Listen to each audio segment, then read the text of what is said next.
Alors, lorsque l'on fait des exercices sur la mole, la masse et éventuellement le nombre d'entités présentes dans un échantillon, eh bien, il faut absolument bien connaître ce petit schéma qui reprend un petit peu toutes les formules en fait qu'il faut savoir pour faire ces exercices. Donc, par exemple, pour passer du nombre de moles au nombre d'entités, c'est-à-dire au nombre d'atomes ou au nombre de molécules, eh bien, on fait fois le nombre d'Avogadro, qui vaut, pour rappel, 6 fois 10 exposant 23. Et le chemin inverse, évidemment, pour passer du nombre d'entités vers le nombre de moles, c'est divisé par le nombre d'Avogadro. Pour passer de la masse au nombre de moles, eh bien, il faut faire diviser par la masse molaire. Et le chemin inverse, c'est fois la masse molaire. Ce qui veut dire aussi que pour passer de la masse au nombre d'atomes et de molécules, impossible de le faire en un seul calcul. Il faudra d'abord calculer le nombre de moles, et puis seulement le nombre d'entités. Pareil dans l'autre sens, si on a ceci et qu'on veut trouver ça, eh bien, il faut d'abord passer par le nombre de moles.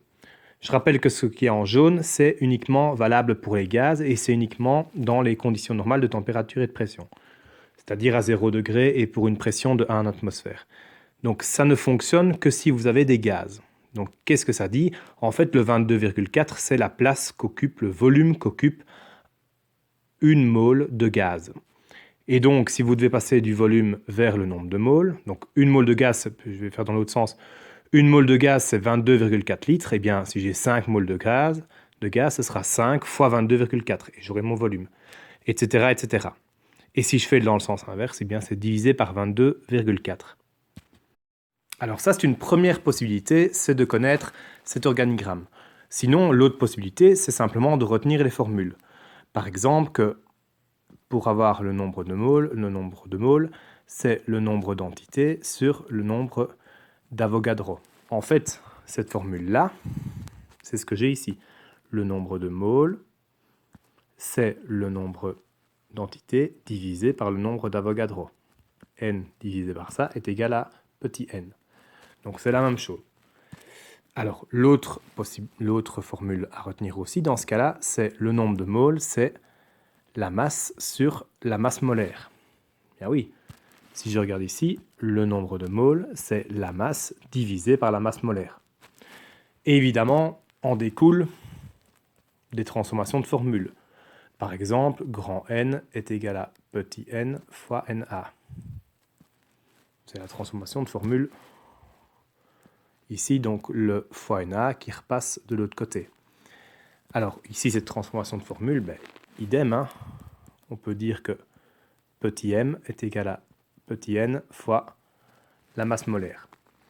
Et dernière formule à retenir, ça de nouveau valable uniquement pour les gaz, ce serait que le volume d'un gaz, c'est le nombre de moles fois le volume molaire, c'est-à-dire le nombre de moles fois 22,4, parce que le volume molaire, c'est le 22,4.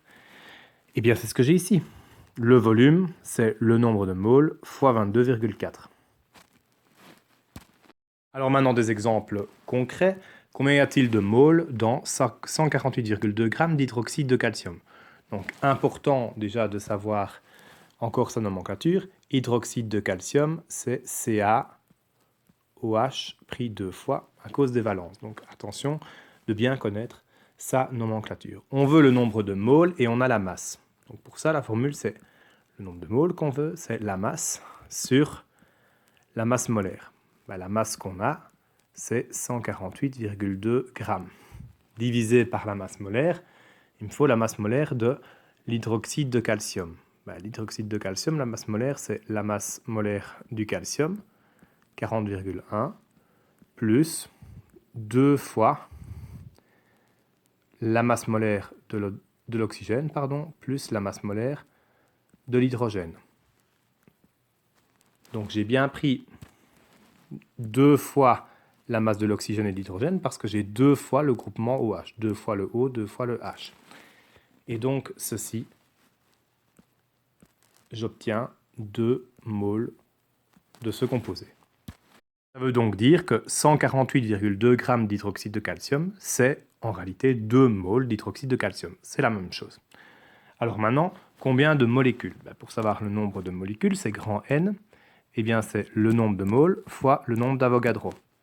Ça tombe très bien, j'ai trouvé au-dessus que c'était 2 moles fois 6 fois 10 exposant 23, ce qui nous fait donc 12 fois 10 exposant 23, ou si on préfère 1,2 fois 10 exposant 24 molécules.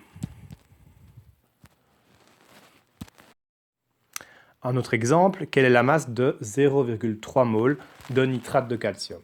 Donc nitrate de calcium, c'est CaNO3 pris 2 fois. Alors, donc on veut la masse et on a le nombre de moles. Donc la masse, c'est le nombre de moles fois la masse molaire. Le nombre de moles, on l'a, c'est 0,3, il est donné dans l'énoncé, fois la masse molaire. Alors la masse molaire du nitrate de calcium, donc c'est la masse molaire du calcium 40, plus 2 fois quoi? L'azote, 14, plus 3 fois l'oxygène, pardon. L'oxygène, c'est 16. Donc ici, j'ai bien pris 2 fois, ici, le groupement nitrate, donc l'azote, c'est 14, et 3 fois l'oxygène, donc 3 fois 16. Ce qui nous fait donc une masse de 49,23 grammes. Alors, combien de molécules maintenant? Pour avoir le nombre de molécules, eh bien, il me faut le nombre de moles. Donc, pour avoir le nombre de molécules, c'est le nombre de moles fois le nombre d'Avogadro. Ce qui nous fait donc 0,3 fois 6 fois 10 exposant 23. Ce qui fait 1,8 fois 10 exposant 23 molécules de nitrate de calcium. Ce qui veut donc dire que 0,3 mol de nitrate de calcium, c'est la même chose que 49,3 grammes, et c'est la même chose que de prendre 1,8 fois 10 exposant 23 molécules. Encore un autre exemple, quelle est la masse de 1,2 fois 10 exposant 23 molécules de nitrate d'argent? Nitrate d'argent, c'est AgNO3. Alors, pour passer de la masse du nombre de molécules vers la masse, eh bien, on ne sait pas le faire directement. En effet, si on veut la masse, c'est le nombre de moles fois la masse molaire. La masse molaire, à la limite, je peux la calculer, mais le nombre de moles, je ne l'ai pas. La masse molaire, ce serait donc la masse de l'argent, 107,8 dans le tableau périodique, plus l'azote 14, plus 3 fois l'oxygène, donc 3 fois 16. Mais je n'ai pas donc mon nombre de moles.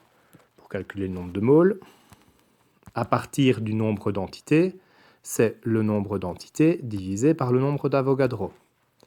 Le nombre d'entités étant 1,2 fois 10 exposant 23, je divise par 6, le nombre d'Avogadro, 6 fois 10 exposant 23. Et donc j'obtiens 0,2 mol. Du coup, au-dessus, le 0,2 qui est ici, eh bien, c'est le nombre de moles qui est là. Et donc, 0,2 fois la masse molaire qui est de 169,8. Si je calcule donc tout ça, c'est la même chose que 169,8. Et donc, j'obtiens une masse de 33,96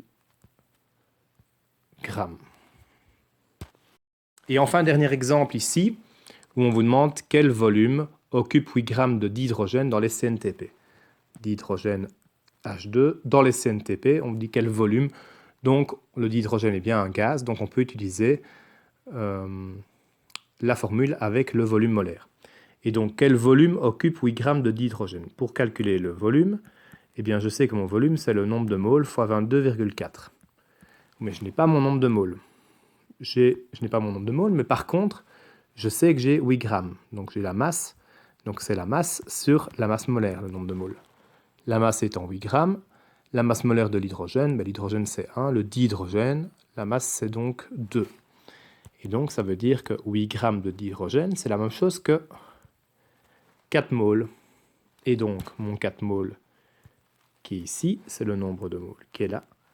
Et donc c'est 4 fois 22,4. Et donc ce qui me fait un volume de 89 4,6 litres de gaz.